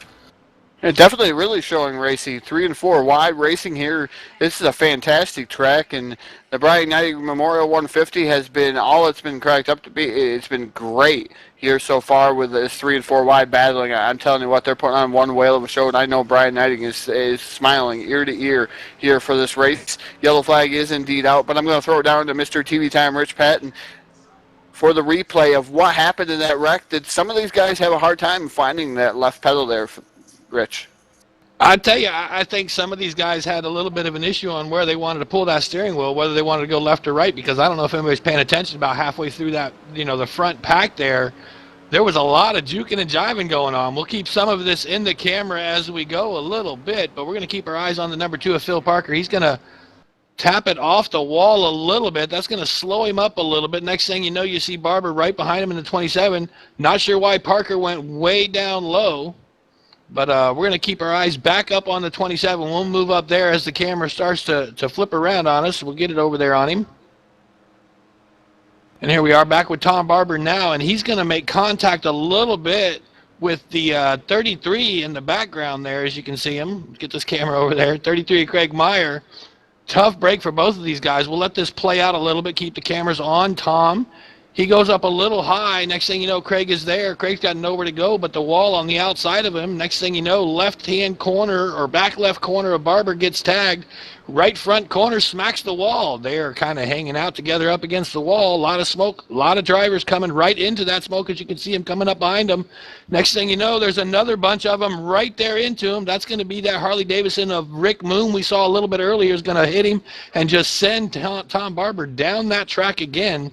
Doesn't look like anybody else is going to be involved in that from what I can see, but tough break. We'll get some more smoke going down a little bit further ahead. As you can see also, the 118 is around. That's going to be Matt, or let me get back over there. The 118 also goes around. We're going to see the 09 down inside the, in towards the apron. Tough break. There's a lot of cars scattered everywhere on the track as we go back through the rest of this field. But tough break for quite a few of these guys. Back up to you. All right, a lot going on there in that replay, and sometimes Rich down there, you got to give a hats off to Rich anytime he's in the control booth, as he always is when we get on the air. And always a lot of wild and crazy things going on down there. And Rich, hope the doors are fastened in that place here tonight. You certainly been busy through these first 50 laps. Yeah, I kid you not. I was talking a little bit earlier. That was the 113 of Hooper and also the 118 of Robert Bauckham that was around. So tough break for those guys as well. It's tough when I got a lot of different trucks turning different sections on the track to keep up with them all because I don't have the ability to zoom in and out like I would want. But we did get to see most of the action, and tough break for a lot of these guys. But it doesn't look like any real major damage that time, other than possibly the hit that Rick Moon made on Barber when he's sitting there facing the wrong direction. So Barber might have quite a bit of front-end damage now, but we'll have to see how that goes. All right, well, we'll definitely have to see how that rolls here as we await. Now we'll see a restart. Working now lap number 48.75, making up the main event distance. But while we're over here to Extreme Motorsports for the first time, the Brian Neidigh Memorial 150, the 7th annual race done in his honor. Let's see if we can't talk to one of the other guys over here in charge of the works at Extreme. And that's our friend Chris Aiken out there, the number 19. Chris, it's Phil from DRTV, buddy. Do you have a copy? Yeah, how's it going, man? We're doing good, my friend. And out there, the number 19, currently in that 8th position. Tell us so far how the racing's been out there. It's been pretty good. Our truck's been handling real well. We prefer that top line. See a lot of other people do too, but I'm just going to try to stick it out and do a little pitch strategy here and see what we can do. Hopefully get us a win. Yeah, you absolutely got to roll the dice if you want to make something happen in one of these things for sure. And as you said, Chris, the outside lane looking to be definitely the preferred groove tonight, the fast way around. Is there any circumstances at all, especially if we get to a long green flag run, that somebody can make that low side work and maybe have enough tire to complete that pass?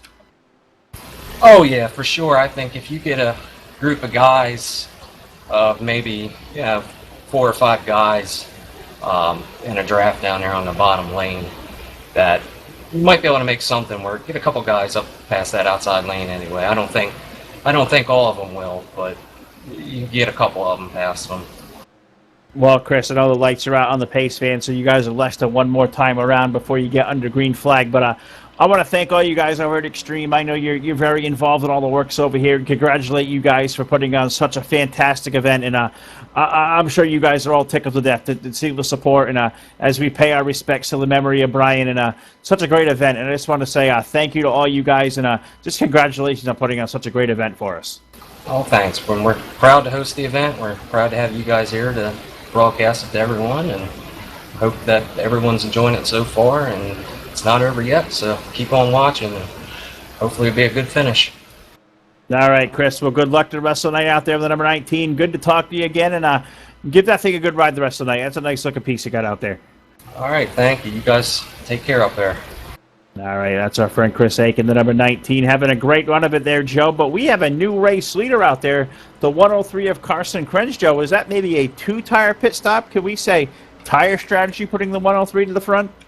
Yeah, we'll see if we can get through this real quick before we get back to green here, but it looks like we had a little bit of a shake-up in the strategy up towards the front half of the field. I know we had a bunch of, we didn't run a lot of green flag laps before this next caution, so definitely some tire strategy here. That 103 Carson Krenz, the 55 of Scott Schroyer there, the 22 Gary Piccolo. Those guys look like they probably took two tires for some track position as that DRTV pace fan pulls off, and we're going to get this thing back under green here as Carson Krenz takes them across the line down towards turn 1. Now we're going to see what happens on the restart. As you said, 2/3 the way home. The magic number 50 on the board, 75 is the magic distance here tonight, 150 miles. We are 100 miles into the book here as they work their way off of turn number 2. Our new race leader, the 103 of Carson Krenz. He's got a mirrorful of the 55 of Scott Schroyer, Todd. He's going to look to the low side, maybe a race for the race lead for a new leader into turn 3. Yeah, definitely Scott Schroyer down on the bottom side. He's out of Freeport, Florida, driving that Budweiser Amsoil sponsor machine. He's going to be able to take over the lead from that 103 of Carson Krenz. Here comes the 22 of Gary Piccolo. Gary Piccolo trying to make over the second. We got a wreck in the middle of the pack there. Just able to catch a glimpse of that one. And somebody was backing hard into the outside wall, Phil. Certainly something going awry there as these guys just frantically racing now, trying to get away from each other off of turn number 2. Looks like these guys are going to race back to the caution flag. And not sure, Joe, if you're going to look at what happened there, but I saw a whole lot of smoke, and I'm seeing the likes of, I believe it looks like it might almost have been around the Rick Moon machine. There was certainly a lot of stuff going on mid-pack there. Yeah, I caught a quick glimpse. I saw the passenger side driver panel of Rick Moon there, so that's never a good sight. You're supposed to be going straight, but he was going sideways, which is unfortunate. But I'm sure the man Rich downstairs will get you guys a great view when he's got that all queued up and ready to go. But we saw them race back. That's a little bit different here from what you guys might be used to seeing on the air as well. They actually raced back to the caution flag here, and Scott Schroyer in that 55 was able to get himself out front and administer some help to his teammate Gary Piccolo in that 22 and get him up into the second position. But as for that, it looks like TV Time Rich down there in the booth got everything queued up and ready to go, so we're going to throw it down to him and get you guys a replay. Yeah, definitely, guys. A tough break for Rick Moon tonight. Looks like he's going to have a little bit of a tango partner. Also make some dancing moves on Bobby Farrell behind him once we get this party rolling.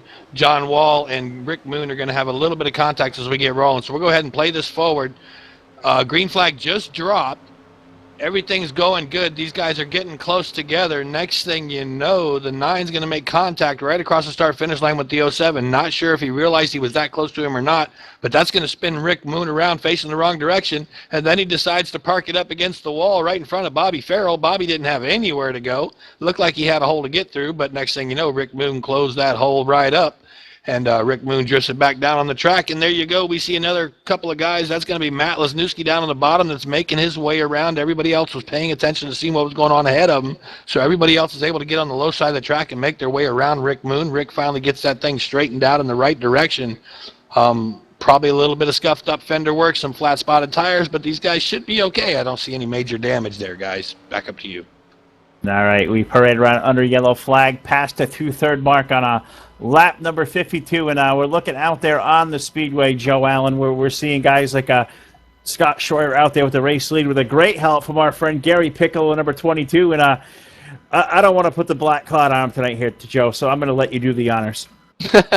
Yeah, Gary, it's nice to see you, man. A little bit of a different perspective instead of, staring at the rear of my number 6 truck. You get to listen to my voice in your ears now.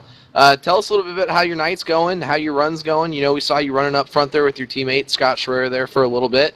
Looks like you got a little bit mired back in traffic now after that pit stop. But we covered you a little bit earlier when you got wicked loose sideways going down into turn 1 on a restart. How about you walk us through that a little bit and then tell us about how your night's going?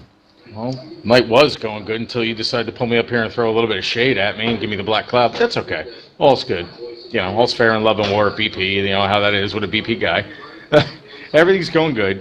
Just got loose on that one restart. Unfortunately, at places like this, I've had way too much experience at learning how to save it. So at least that helped out. Other than that, it's been a good run. Started 31st on the field, worked my way up. Had the pit there because some of us still have to make one pit stop. We're good to the end now, and well, I don't know. There are a lot of trucks in front of us, and it's starting to get a little wild, so we'll see how it works. Well, you know it's all fun and games with you, Gary. It looks like you got yourself 4 fresh tires on that truck. I know that 103 for sure if Carson Krenz took 2 tires. There were probably a few other guys on 2 tires out in front of you, so could shake things up, make it a little bit interesting. But, you know, as for everything else, you know, it's all in fun and games with you. We don't mean to put a dark cloud on you. I know you don't have the best of luck when we decide to do that to you. So we're going to try to keep the skies clear for you here and see if you can turn this into a decent finish and a good run. Maybe go out there and get a win. But anyways, you know, before we knock you back down there into the race room, anybody you want to give a shout out to, home league, any sponsorships, any friends, family that are out there watching? The only person I want to give a shout out to or people is for Brian. I never met the guy, never got a chance to race with him. This is an amazing cause that Frank and Extreme Motorsports has put on. Brian's family, if I'm not mistaken, they're watching. My heart goes out to them and condolences. I'm glad I was invited to be part of this and share the memory with them, and all of us out here having fun at doing something that Brian loved to do too, and it really isn't going to matter how this finishes out for me. It's just an honor to be able to be here for you guys. Well, it's always a pleasure. I know it's a pleasure of them having you participate in this event. You know, very prestigious to have a guy like you invited into it to participate and represent and do the stuff that you do. So, you know, good luck out there. See if you can turn this into a good finish for Brian, and you know, we'll see if maybe we'll chat with you after the race then. Thank you, boys. All right, Gary Piccolo aboard the number 22, having a great run out there. You know, we've seen him, Todd. You know, we've seen him get a little bit loose, and now he's got those 4 fresh goodies, as we say. He's going to restart deep in the field, and he's going to have his work cut out for him here. But he said he believes he's inside the pit window now. He's got guys out there on lesser tires. They got guys out there maybe not enough gas in here. And in a race like this, we're out here racing for a great cause in the memory of Brian Neidigh. What a better night here. No points on the line, no trophies, no anything going on. Just out here racing for a good time. And maybe the kind of race you go out, you throw the gamble out that with a good strategy. Yeah, definitely one of those types of races that you can just throw it out there. You're just out there to have a good time, and it doesn't really matter where you finish in some of these races. It just matters about the memorial part of the race. But I'm going to give you a full field rundown here before we go back to green flag racing. I'm going to see how fast I can do this with the pace fan lights out atop the DRTV pace fan. Martin Kart's your leader. Dennis Chambers is running second. Fast Eddie Lee running third. Fourth is Rick Johnson. Craig Meyer is fifth. Sixth, the 049, that's Tyler Burgett. 7th to 27 of Tom Barber. Dan Lavelle is 8th. 9th is Frank Divens. 10th, Greg Lavelle. 11th, Jim Black. 12th to 103 of Carson Krenz. Jeffrey Goodpaster is 13th. Chris Aiken is 14th. Matt Lesniewski is 15th. 16th to 28 of Jerry Walters. 17th to 118 of Robert Balcom. 18th, Scott Schroyer. Gary Piccolo is 19th in the 22. The 028 of Monte Keller is 20th. 21st, Chris Hooper in the 013 machine. 43 of Bobby Farrell is 22nd. 23rd, the 07 of Rick Moon. 24th, the 2 of Phil Parker.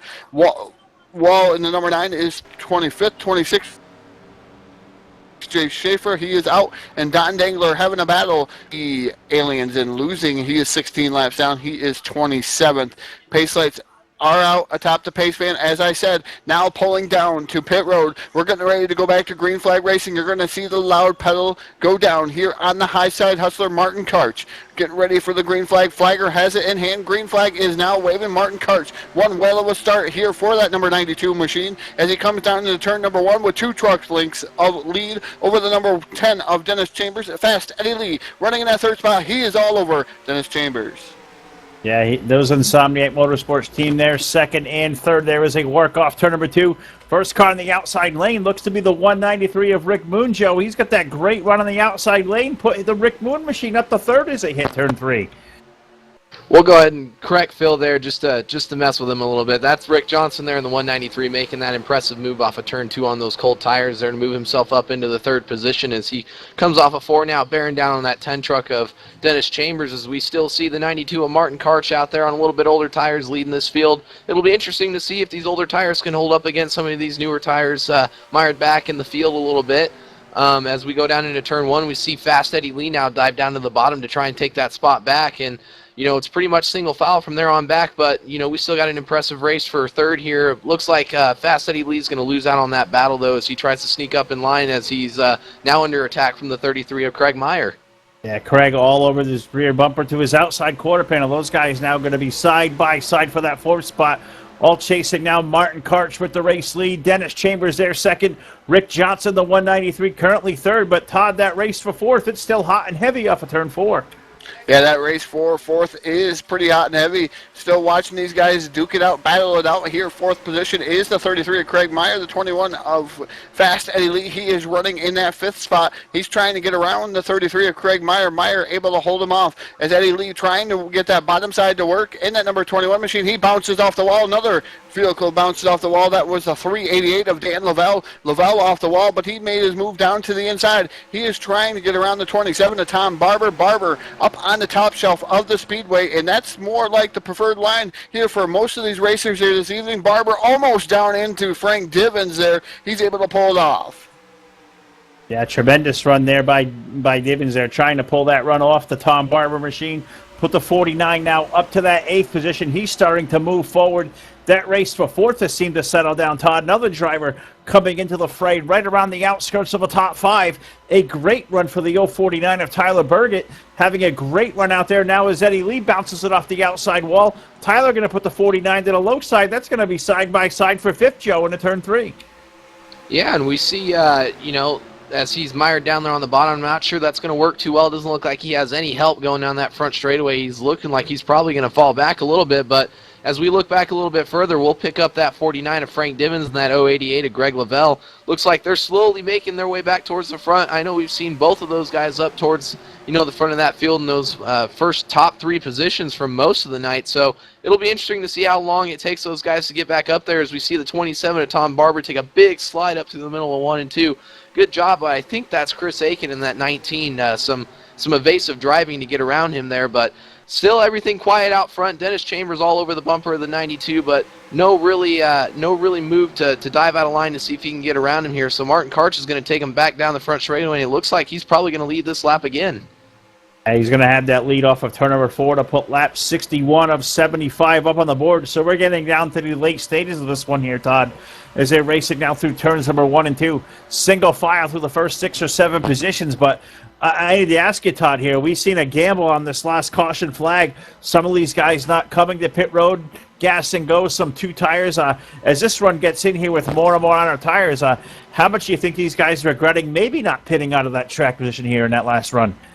Now, some of these guys not pitting out of that track position, they're going to be gambling a little bit on fuel. We're going to have to see if those guys can stretch it the distance there on that fuel stop. It's going to be interesting to see. These guys may have to start saving some fuel. That's one place, if you got to have a long fuel run, you don't want to be out front and dragging that down because you're pulling the other guys behind you there. There is drafting here around the Pennsylvania Speedway, Mountain Speedway here, and drafting does play a key role here. So you don't want to be out front because you're pulling all those other trucks behind them. They're able to save more fuel than you are as you're punching that hole in the air. Well, one guy certainly not saving fuel, Joe Allen. I keep looking back at that green and black truck, that number 21, Fast Eddie Lee. He just will not give up that inside lane. Every corner he tries to roll that thing in there and try to gain all the ground he can. Certainly not saving fuel, but how much tire is he burning up by charging into the inside lane? Oh, yeah. If you're not at least backing up your corners a little bit and trying to conserve a little bit and you're diving it down in there like we see Fast Eddie Lee doing, you're going to burn them up, but hey, we're getting down to almost 10 laps to go here. It looks like we're showing 12 to 13 now, and it's go time. I mean, these guys have rode around this racetrack for long enough now. Anticipation's picking up. Guys are starting to make a little more risky moves, trying to put themselves in position to be successful here and see if maybe they can steal a win here or late on in the event. We see a lot of mixed strategy. We got some guys that are good to go on fuel. We have some guys that are a little bit short on fuel. How short, nobody really knows. Tire strategy is going to play a key to some of the guys with newer tires. We'll see how well those come in towards the end of the run. But, what has changed now is, it's go time. It's go time for these guys. These guys are ready. They're getting up on the steering wheel, and they're thinking about what their next move is going to be to put themselves in position to be successful and possibly win this race. Yeah, I think you're going to be seeing that. And I'm just monitoring back through the field, Todd Stanton, looking at our last caution flag. We've seen Scott Schroyer. He had the race lead in that last little run there. He restarted deep in the field, about 18th or 19th.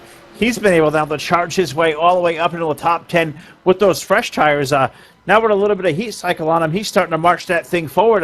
How much do you think that's going to pay off here for him as we get down with 10 laps to go left in this event?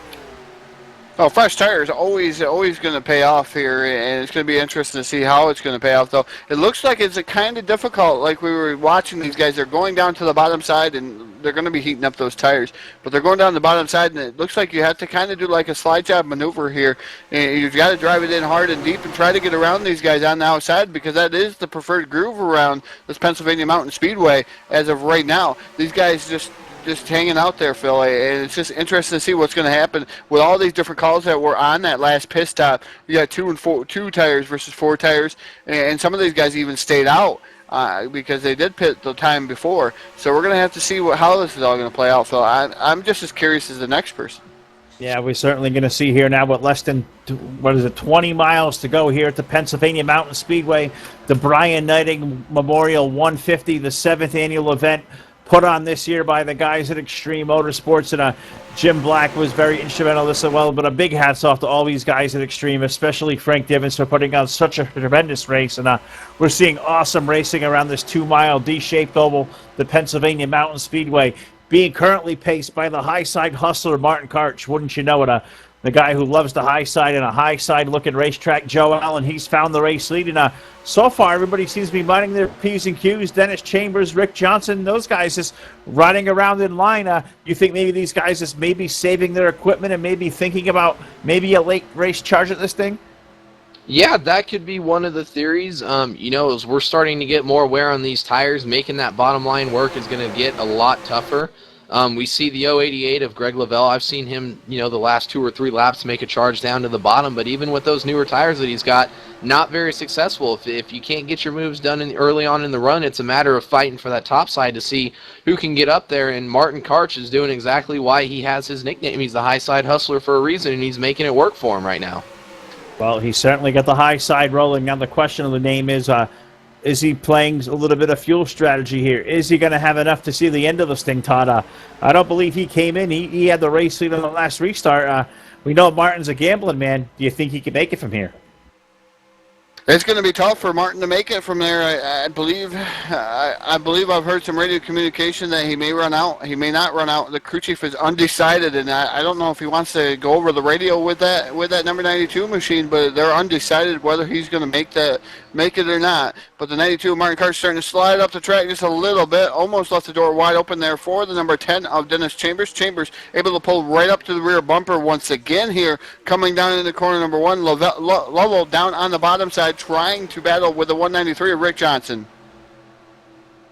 Yeah, Rick Johnson, the 193, now all over the 10 of Dennis Chambers as they work their way off of turn number 2. Shuffling, slicing, dicing off the corner. We're seeing the likes of now Craig Meyer, the 33, entering the fray as well.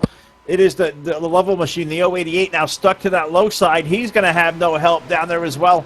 Top 3 drivers pulling away, Joe, off turn 4.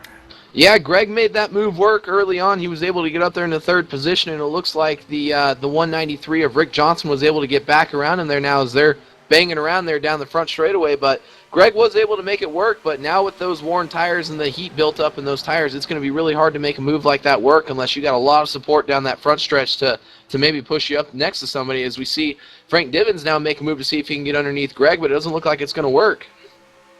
Well, he made the bonsai run there off of turn number 2. He was certainly pushing up the hill. He had that loud pedal down, as Todd would say, and now put Frank up now to position number 5 as he's trying to slide away. And Todd, now he raced for the race lead. Martin up high, Chambers to the low side off of 4. Yeah, Chambers down to the bottom side, not going to be able to complete the pass. He has the power down on the outside, is the number 92, Martin Karch, and it's going to be tough to beat him on his favorite place on the speedway. That is the high side hustler, Martin Karch. Now here comes Lovell, battle for second. He's trying to capitalize on the number 10 machine of Dennis Chambers. Lovell almost up into his door. The Dennis Chambers able to keep it under control, and the 193 able to get his third position back, and that will put Lovell back to that fourth position. These guys have one amazing event going on here. All kinds of battling going on. Here comes 4 wide once again. Almost 4 wide off of turn number 4. And that Greg Lovell machine certainly made it a little interesting there. Almost made it wide right in that Buffalo Bills machine, but he's got that thing pointed in the right direction. Currently in that 4th spot, trying to march forward.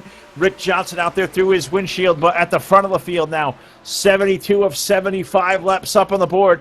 It is Martin Karch with the race lead. Dennis Chambers peeking to the outside, Joe, as they head off turn 2. Yeah, Martin Karch tried to leave the door open there, but he went back up and slammed it on that 10 of Dennis Chambers, made sure that he couldn't do it. We saw them fan out down the backstretch the last time as we see Dennis Chambers dive bomb down into turn 3 here to try and get on the bottom and see if he can make something work.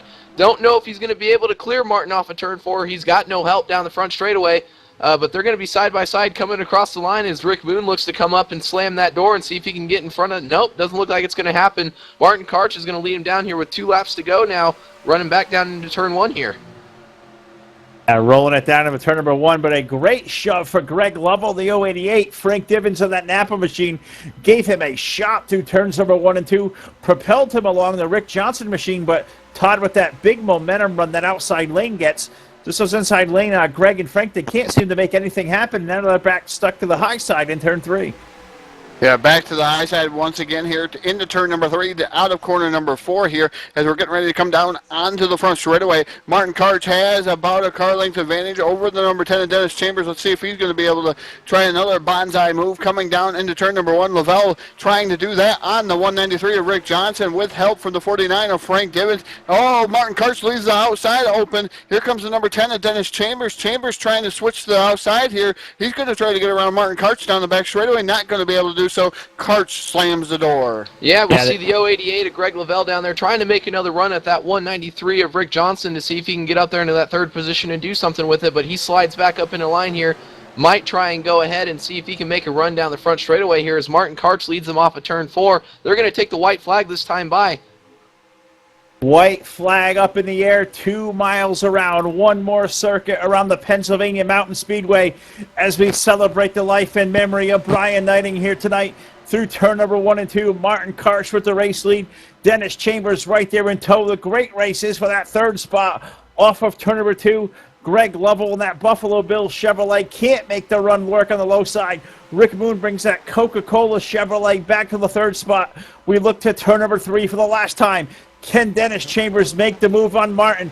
Dennis going to swing to the low side, Martin to the high side. Who is it going to be off of turn number 4? Martin with a great run. Dennis down low, about 400 yards or so. Checkered flag in the air. It's going to be Martin Karch. He's going to win the Brian Neidigh Memorial 150 over Dennis Chambers and Rick Johnson. A tremendous run there. Wow, Todd, what an amazing finish there. Dennis certainly putting the pressure on, but Martin Karch crushing it in beast mode tonight. He'll go to victory lane. Yeah, hell of a finish there. Martin Karch coming down to win the race. Rick Moon gave it a hell of a shot coming from that 3rd spot. Got up next to the number 10 of Dennis Chambers, but Chambers was able to hold on for 2nd place there.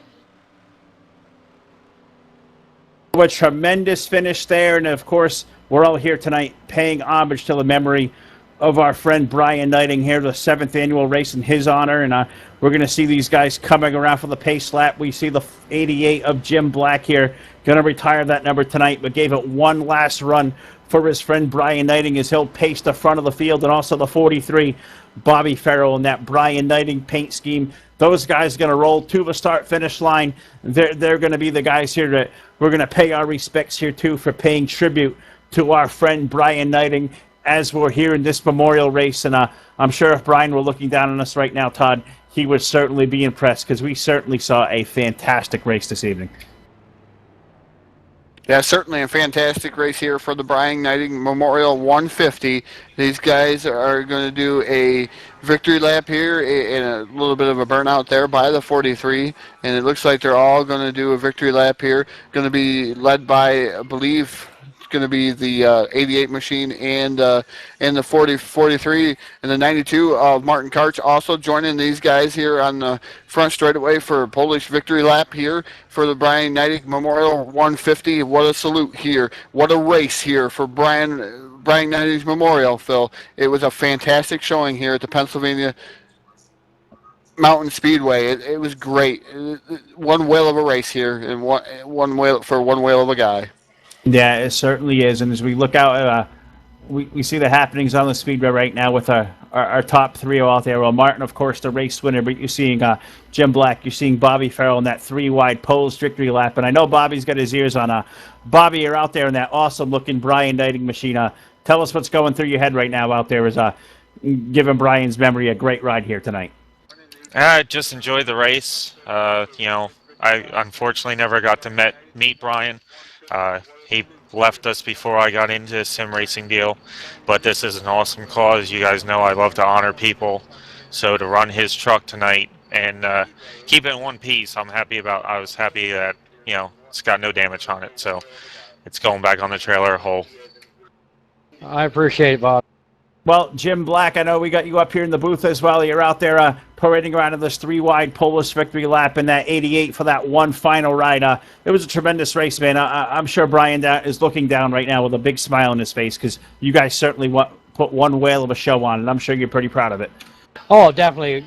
Real good show. I mean, and Martin ran a good race, pulled the win out. I mean, and I can't ask for anything more than that. Well, guys, it was a tremendous race, and I want to congratulate both of you guys. Such a fitting, touching tribute here as we pay homage to the memory of our friend Brian Neidigh with a tremendous race here in his honor here, guys. And as we move on to the pre-race show here, Joe, it was just a tremendous, tremendous race in these guys tonight, and they put on one whale of a show. Oh yeah, Brian's looking down on us right now, and he's smiling from ear to ear. I mean, you can't put together a better finish than what we saw there. I mean, hard racing, hard fought by all those guys. We saw, that 92 of Martin Karch come up there and lead those last 15 or 16 laps while saving fuel on older tires, able to hold off, guys like Greg Lavelle, guys like Frank Divins, the Craig Meyer and the 33, the guys that ran up front most of the evening. It's good to see that, that top three were those guys that weren't running up there actually. So, the older tires actually prevailed in the end of this race, and Brian, I'm sure, is excited. I hope everybody else out there that was watching this enjoyed it. I know the three of us, including Rich, enjoyed doing this for you guys. So let's go ahead and get into these post-race interviews, and we'll throw it down here to Phil. All right, well, we're going to look down for our top three as we customarily do. Of course, Martin Karch picking up the big race win, along with Dennis Chambers on the podium. I'm trying to get in touch with Rick Johnson in the 193. I don't think he's got the benefit to talk to us, but we're going to see if I can't get some communication with him here in race chat. But unfortunately, he says he's not able to communicate with us, but he wants to thank everybody out there at Extreme Motorsports tonight for an awesome event he put on, and just wants to thank them all, and he really enjoyed himself, had a tremendous run. So that's our friend Rick Johnson on board the 193. He apologizes for not being able to talk to us over the airwaves, but he says he had a great time and a great run, and we just can't say hats off to him enough. A great third-place finish. So that'll wrap up the third-place interview for Rick Johnson. But congratulations, Rick, on a great run. I certainly put one whale of a race on tonight, and I'm sure Brian Neidigh is really, really proud of that. But I'll throw it over to our friend, Mr. Joe Allen. I believe he's going to catch up with our runner-up finisher here tonight, and that was the number 10 of Dennis Chambers. Joe, I'll throw it over to you. That was a great run by Dennis. Yeah, guys, I'm joined here by Dennis Chambers piloting that number 10 for Insomniac Motorsports tonight. Dennis, looks like you had a good run there. I saw you tried to give it to Martin a few times there in those closing 5 laps, trying to see if you could do anything, but it just looked like you couldn't get it to stick there on the bottom side. The high side was definitely the preferred line on those older tires. Tell us about your night, your finish, and if you have anybody you want to thank for watching, any leagues, any teammates, partnerships, anything like that, now's your time to do it. Yeah, thanks, Joe. Yeah, had a great truck actually tonight. As far as what you were mentioning, with the low side and the higher side of the track. The middle groove and a little higher up was definitely the preferred groove throughout the race, I felt. I mean, even with fresher tires or older tires. And I mean, Martin, was pretty much running the line he needed to run, and I knew if I had any shot on getting around him, felt like I was gonna have to pull something off pretty spectacular, just because of that, for the most part, dominant line. No, again, like I said, obviously had a lot of fun, and like I said, truck ran absolutely fabulous. Got kind of caught up a little bit earlier on there with a little bit of contact, so kind of had to stay patient about a third to halfway through the race, and got worked back up there a couple of different times. But like I said, things worked out very well and got a decent finish.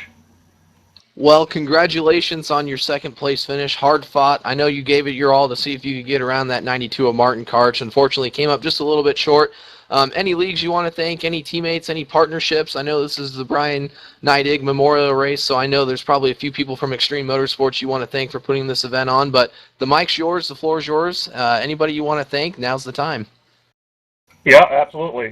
Start by thanking my sponsors, Jim Salad Company and Insomniac Motorsports, for giving me a fantastic truck tonight.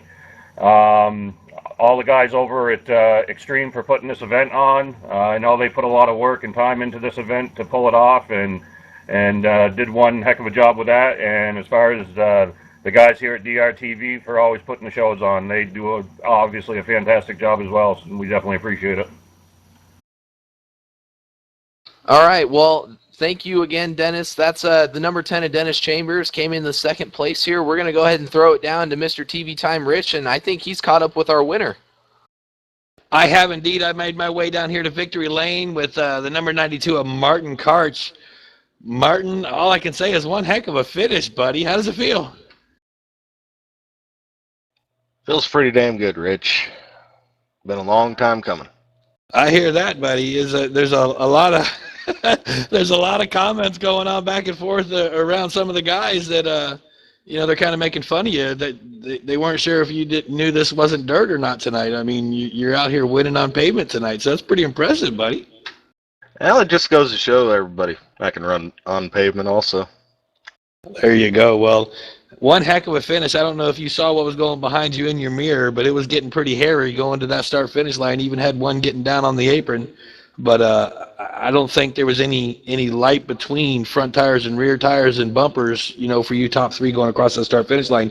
You made a call late in the race to stay out on older tires. Do you think that was a good move? Obviously you won, but was you a little concerned as you started getting towards the end, or what was going on in your mind?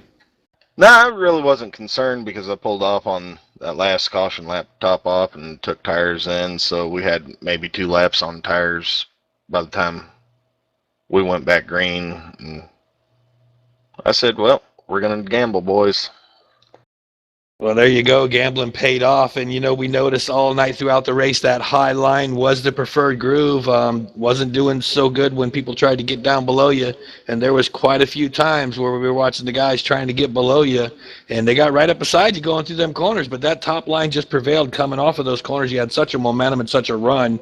And I guess that's why they call you the high side hustler. You know how to make that top groove work, especially when it's already working. So great job. We're going to give the mic to you one more time. The floor is all yours, sir. And congratulations on your win, and congratulations who got you here. Thanks again, and good win, buddy. Thank you. I'd like to thank you guys here at DRTV and Extreme Motorsports for putting this race on for Brian. And this race is for Brian.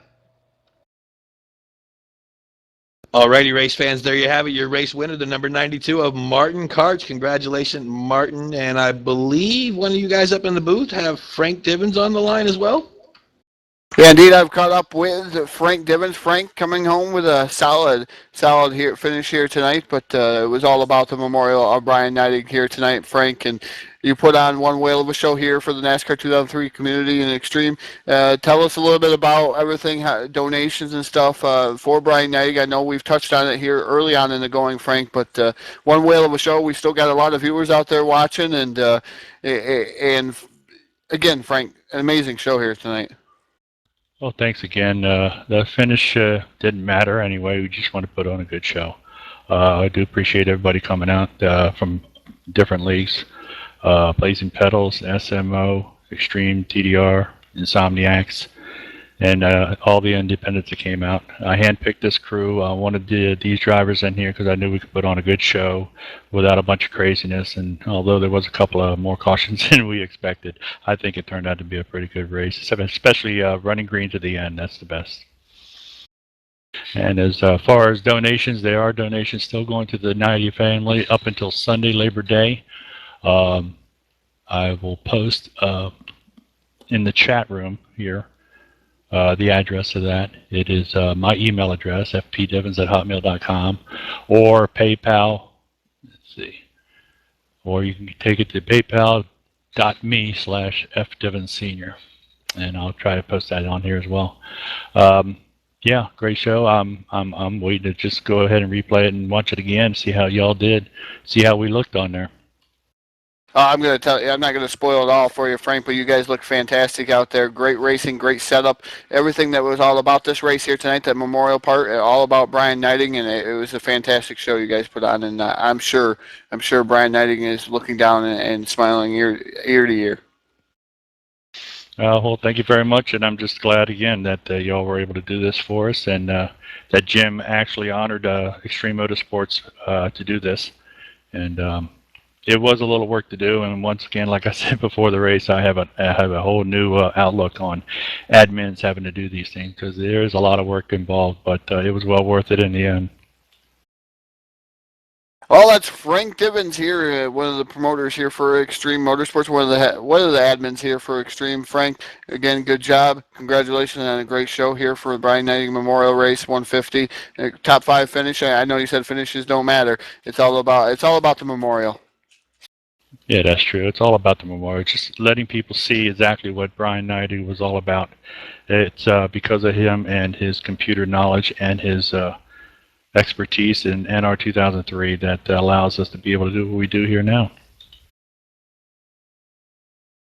Well, on behalf of all of us here at DRTV, we'd like to thank Frank for a fantastic race here tonight. And Todd, it was a fantastic race indeed, and we saw a great finish there at the end. Of course, Martin picking up the win with Dennis on the runner-up, and Rick Johnson bringing a great run home in a third spot. But I don't know what more we can say, dude. That was just a fantastic show. Yeah, definitely a fantastic show here this evening. I do have your finishing results from the Brian Neidigh Memorial 150. Of course, your winner, Martin Karch, in that number 92. Dennis Chambers finished second. Rick Johnson was third. He was your biggest mover of the race, tied with Gary Piccolo. Those guys both picked up 18 positions. Fourth was Greg Lavelle in the 088. Fifth, the 49 of Frank Divens. Sixth was the number 33 of Craig Meyer. Scott Schroyer is seventh. Eighth is Dan Lavelle. Ninth was Fast Eddie Lee. 10th is Gary Piccolo. 11th is the 103 of Carson Crins. 12th was Robert Balcom. He was pretty quiet tonight in that 118 machine. Normally you see him up in the top 5, but Robert Balcom finishing 12th. Tyler Burgett finishing 13th. Chris Aiken is 14th. 15th was Jim Black. 16th was Jerry Walters. 17th, Jeffrey Goodpaster. John Wall in the number 9 was 18th. 19th was Matt Lesniewski. Chris Hooper was in that 20th position in that 013. 21st was Rick Mood. 22nd, Tom Barber. 23rd was Phil Parker. 24th, Bobby Farrell. 25th was Monte Keller. Jay Schaefer was 26th. He was out of the race early. And Don Dangler, after his battle with the aliens, he will finish in that 27th position. Never returned to the Speedway once he left. Well, I just want to give these guys a shout out here tonight. All 27 drivers took the green flag. A tremendous show, and all honoring our friend Brian Neidigh here for the 7th annual 150-mile race here for our good friend Brian. Next up for us here on DRL Network, 2 nights from now. That's right, 48 hours away. We'll be back on the airwaves. We're going to make a return trip over to the SMO Hardcore guys in the 12th anniversary race. SMO celebrating 12 years of great sim racing. Find them, smo-hardcore.com. We'll be on the air Saturday night on August the 27th. Airtime 9:30 p.m. So look out for us. The broadcast schedule on our website, drlnetwork.com, which, of course, is the home of DRTV. So until Saturday night, for my partners up here in the booth, for Todd Stanton, for Joe Allen, great to have him aboard with us here tonight. A great job as always. And, of course, Mr. TV Time, Rich Patton in the DRTV control booth, where none of us is responsible for this if it wasn't for Rich's efforts here tonight. My name is Phil LaCasse. I'd like to thank you for watching us with our latest installment of DRTV on the DRL Network. Brian Neidigh, this one's for you. Good night.